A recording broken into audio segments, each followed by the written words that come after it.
When the district's highest officer, DM Nusrat's mother, dressed in simple clothes like a poor woman, went to a large government bank to withdraw money, all the bank officers insulted her, thinking she was a beggar. No one could have imagined that this simple woman was actually the mother of the DM madam of the district, looking at her with eyes of disdain. Everyone was wondering what this woman had come to do in such a big bank.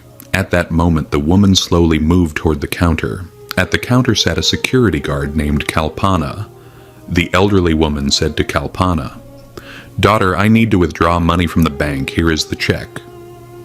Without even looking at the check, Kalpana started saying to the woman, "How dare you come into the bank? This bank is not for people like you. Why have you come, beggar? This bank is for rich people. Here only big people have accounts. A woman like you does not have the ability to even open an account in such a bank. Get out of here, otherwise I will throw you out." The woman said, "Daughter, at least look at the check. I need to withdraw 5 lakh rupees in cash." Hearing this, Kalpana became angry. "This is not a place for jokes. What do you think? That whatever you say I will believe? A woman like you does not have that kind of power. And what did you say, 5 lakh?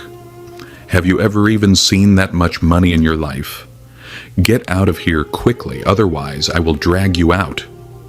Just then the bank manager peeked out from his cabin and asked, "Who is making so much noise?"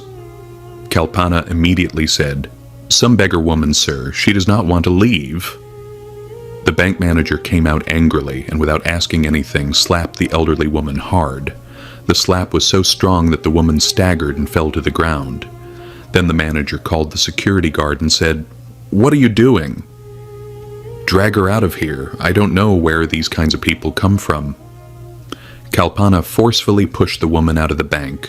All the customers and employees present there quietly watched everything. No one knew that this woman was DM Nusrat's mother, and the whole incident was being recorded on the bank's CCTV cameras. Returning home, the woman cried as she called her daughter DM Nusrat and told her everything, how she was insulted in the bank, how she was humiliated and thrown out. Hearing this, Nusrat trembled inside. To her, it was nothing less than fire. She said to her mother while crying, "Mother, tomorrow I will come myself, and I will go with you to withdraw the money from that bank." The next morning, Nusrat wore a simple cotton sari and prepared to go with her mother to the bank. Mother and daughter hugged each other. There were tears in their eyes, both pride and pain. Nusrat's mother was proud of her daughter. She had raised her with so much hardship, educated her, and today had placed her in such a high position. Exactly at 11 in the morning, mother and daughter reached outside the bank. The bank had not yet opened. Although the bank was supposed to open at 10 o'clock, Nusrat sat calmly by the door and waited.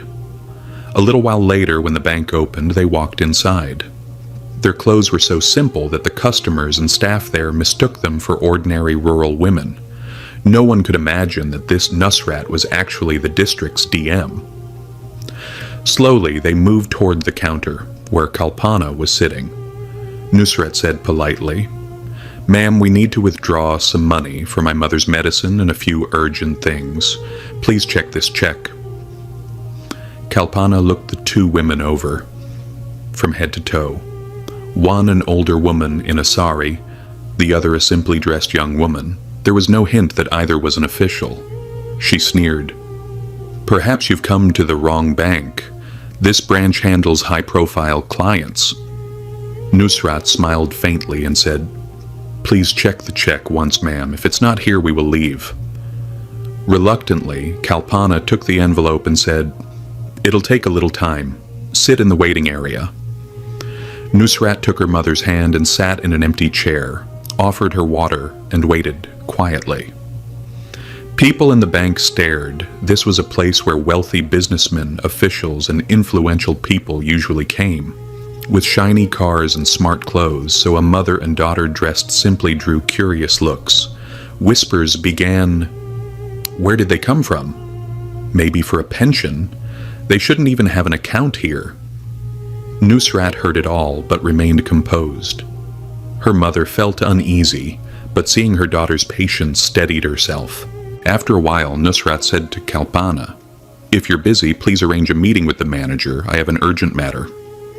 Irritated, Kalpana called the manager's cabin. "Sir, a woman is here. She says she needs to see you. Shall I send her?" The manager glanced out at the plainly dressed woman and her mother and said coldly, "I have no time for useless people. Tell her to sit." Kalpana said, "They're in the waiting area, sir. Will you be free soon?" Nusrat said nothing. She simply held her mother's hand and waited, dignity and patience together. But seeing her mother's discomfort and hearing the whispers, Nusrat tightened her grip and rose, straightened her sari's palu, and walked directly to the manager's cabin. The manager, who had been watching them through the glass, was startled. He hurried out and blocked Nusrat's way, saying, "Yes, what is it?" Nusrat handed over the envelope and said, "I need to withdraw money.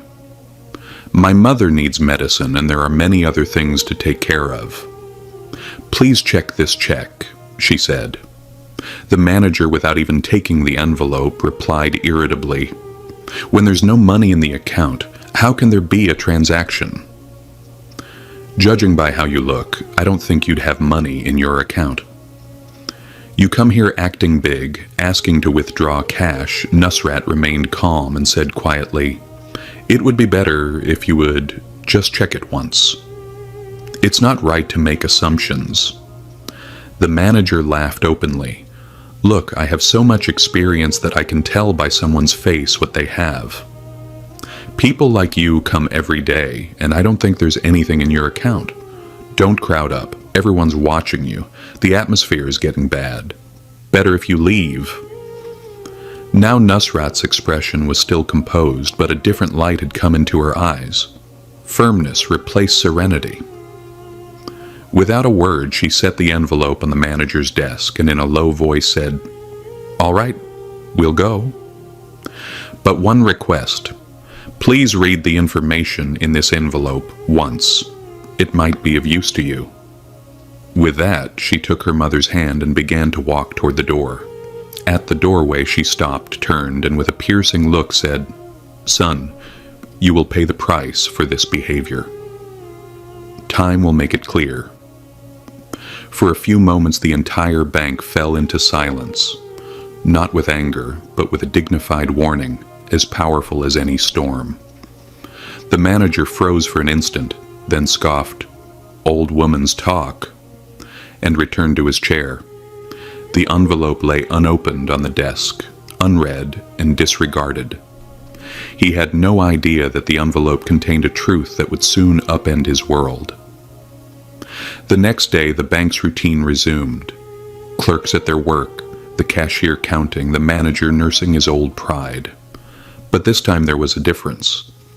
The elderly woman who had been insulted the day before returned to the bank, but she was not alone. Beside her walked a commanding officer dressed in a sharp suit and shiny shoes, carrying a gleaming briefcase. As they entered, every eye in the bank turned toward them. The woman walked straight to the manager's cabin. At first he did not recognize her, but as she came closer, his face cleared with realization. The woman whose file he had rejected yesterday, whose sari he had mocked, whom he had told, "We don't want customers like you," and had forcibly removed, fear began to shadow his features now. He hurried from his cabin. The woman, radiating dignity and confidence, did not pause. She stood before the manager and said sharply, "Manager, I told you yesterday that you would suffer the consequences of your behavior. You didn't just insult me. You tried to demean thousands of ordinary citizens like me. Now the time has come to pay the price." The manager, stunned, said, "Who are you to lecture me? This is not your home. This is a bank. What can you possibly do here?" The woman cut him off with a faint smile. Then, pointing to the officer who had accompanied her, she said, "He is my legal advisor. And I am Nusrat, the district magistrate, the DM of this district, and an 8% shareholder in this bank. This is my mother, whom you treated very badly." For a moment, the entire bank fell silent.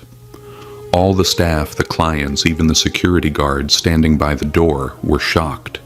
The manager's face drained of color. Before he could speak, Nusrat continued, "You are being removed immediately from the post of bank manager. Your new posting will be to field duty, where you will have to interact daily with ordinary people and file reports." Nusrat opened her briefcase, placed 2 documents on the desk. The first was the manager's transfer order, the second a show cause notice stating that his conduct violated the bank's policy. The manager was now sweating.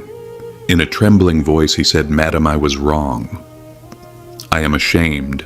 I apologize from the bottom of my heart for yesterday's incident." Nusrat's gaze remained steady, but her voice carried the justice of an officer.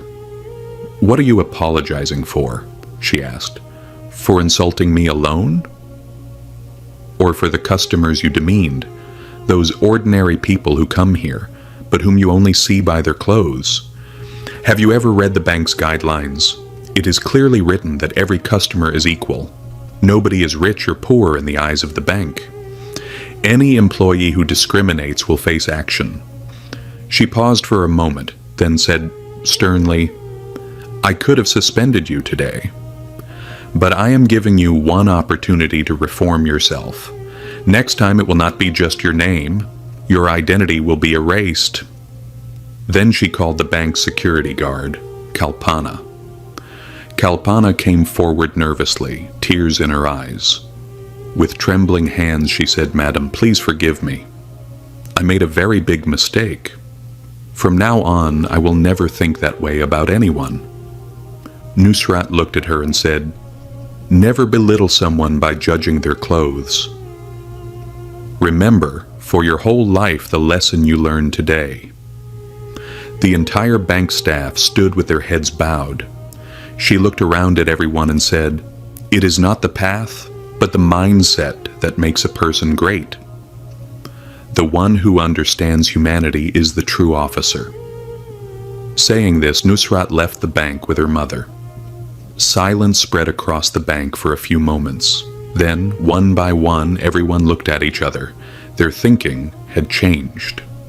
From that day, the environment of the bank was transformed. Every customer was now treated with respect. No one was called poor because of their sari. And in everyone's heart, this truth was planted. Never consider an ordinary person insignificant. Next time, that same person might stand before you as someone special. Friends, from this video, we learn a great lesson. In our country, it is often seen that people judge others by their clothes, status, or situation. But this story teaches us never to look down on someone because of their clothing or simplicity. Perhaps that person holds a higher position than you, or deserves more honor. Every human being should be treated with equal respect. Whether poor or rich, true humanity is shown only by treating everyone with kindness. This is our culture. This is our tradition. Friends, today's story ends here. Many of you watch regularly, but still have not subscribed. We work day and night to make every video. Your one like and subscribe is our inspiration, so please subscribe to the channel. If you watch the video until the end, comment complete, so we know how many people watched it fully. Also, let us know where you are watching from and how you felt about the video. We truly love to know where our stories are reaching.